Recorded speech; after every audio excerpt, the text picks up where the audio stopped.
Hello everyone, আসসালামু আলাইকুম। সবাইকে শুভেচ্ছা জানিয়ে শুরু করছি আজকের রেসিপি। আজকে আমি আপনাদের সাথে ডিমের একটা নতুন রেসিপি শেয়ার করব, যেটা খেতে অনেক মজার। চলুন তাহলে শুরু করা যাক। প্রথমেই আমি রেসিপিটা করার জন্য এখানে আমি 3টে ডিম নিয়েছি আর একটা বড় সাইজের, 2টো ছোট সাইজের আলু নিয়েছি।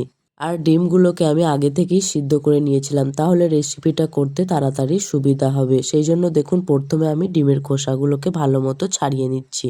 আমি ডিমের খোসাগুলোকে ভালো করে ছাড়িয়ে নিয়েছি আর এর সঙ্গেও দেখুন আলুগুলোকেও কেটে নিয়েছি। আলুগুলোকে আমি এইভাবে কেটেছি, আপনারা চাইলে ছোট ছোট কুচো কুচো করেও কেটে নিতে পারেন।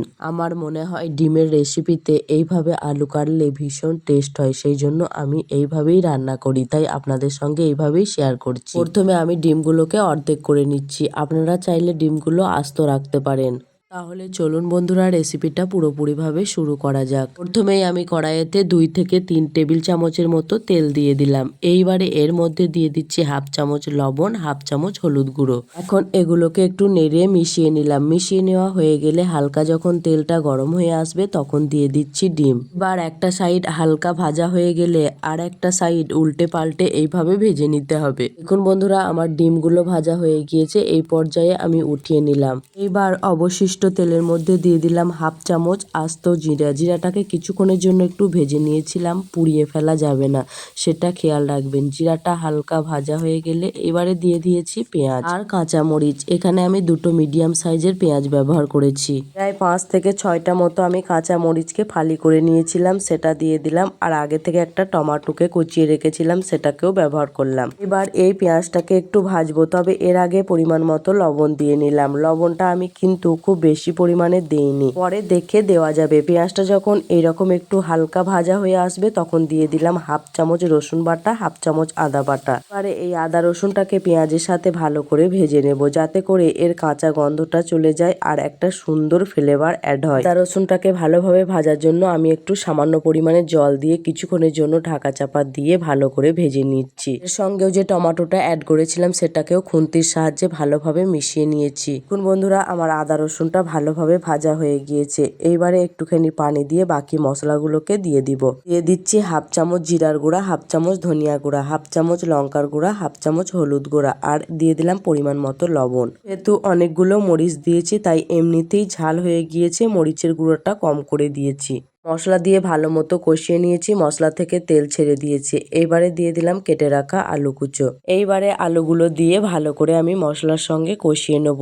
আর এই ডিমের রেসিপিটা বন্ধুরা অসাধারণ হয়, একবার না বানিয়ে খেলে বিশ্বাসই করতে পারবেন না, এতটাই টেস্টি হয় ডিমের রেসিপিটা। দেখুন বন্ধুরা আমি মশলার সঙ্গে ভালোভাবে কষিয়ে নিয়েছি। একটুখানি পানি দিয়ে এইবারে এই আলুগুলোকে নেড়ে মিশিয়ে ঢাকনা দিয়ে কষিয়ে নেব যতক্ষণ না আলুগুলো সিদ্ধ হয়ে যায়।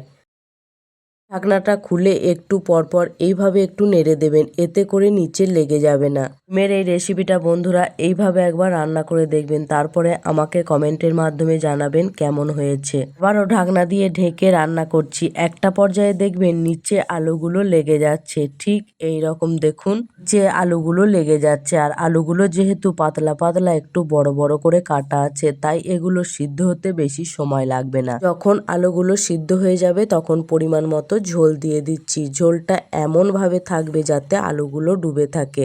ঝোলটা দেওয়ার পর এইভাবে ভালোভাবে আলুগুলোর সঙ্গে মিশিয়ে নেবেন। এখন সেই ডিম যে ভেজে রেখেছিলাম সেগুলো দিয়ে দিলাম। এখানে আজকে আমি 3টে ডিম ব্যবহার করেছি, আপনারা মানুষ অনুযায়ী ডিম বাড়িয়ে কমিয়ে নিতে পারেন। আমার রান্নার ভিডিও আপনাদের কেমন লাগছে অবশ্যই কমেন্টের মাধ্যমে জানাবেন। যারা ইউটিউব চ্যানেল থেকে দেখছেন তারা সুহা কুকিং চ্যানেলটাকে সাবস্ক্রাইব করে দিয়ে পাশে থাকবেন। ঢাকনা দিয়ে ঢেকে রান্না করব 5 থেকে 6 মিনিট। 5 থেকে 6 মিনিট পর এই আলুগুলো আর ডিম পুরোপুরি কমপ্লিট হয়ে গেছে রান্না। এই পর্যায়ে আপনারা চেক করে নেবেন লবণ হয়েছে কিনা। এখন দিয়ে দিব বেশি করে ধনিয়া পাতা কুচি। ধনিয়া পাতাটা যদি না থাকে তাহলে গরম মশলাও দিতে পারেন। আমার মনে হয় ডিমের তরকারিতে ধনিয়া পাতা দিলে ভীষণ টেস্ট হয়। এখন এই পর্যায়ে ঢাকনা দিয়ে ঢেকে আরো 1 মিনিটের মতো রান্না করে তরকারিটা নামিয়ে সার্ভ করব। গরম গরম ভাতের সঙ্গে এই তরকারিটা খেতে ভীষণ ভালো লাগে। আর ধনিয়া পাতাটা দিয়ে বন্ধুরা এইভাবে নাড়াচাড়া করে নিতে হবে। বেশি নাড়াচাড়া করতে গেলে ডিমটা ভেঙে যেতে পারে। দেখুন বন্ধুরা, আপনারা দেখেই বুঝতে পারছেন আমার রান্নাটা পুরোপুরিভাবে রেডি। এইবারে আমি নামিয়ে নিচ্ছি।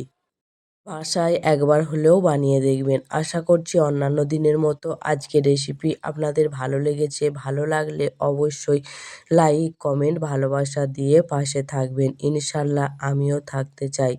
আজকে এখানেই বিদায় নিচ্ছি। আসছি আবার পরবর্তী কোনো একটা ভিডিওর সঙ্গে। ততক্ষণ ভিডিওটা দেখতে থাকুন, সাথেই থাকুন। আল্লাহ হাফেজ।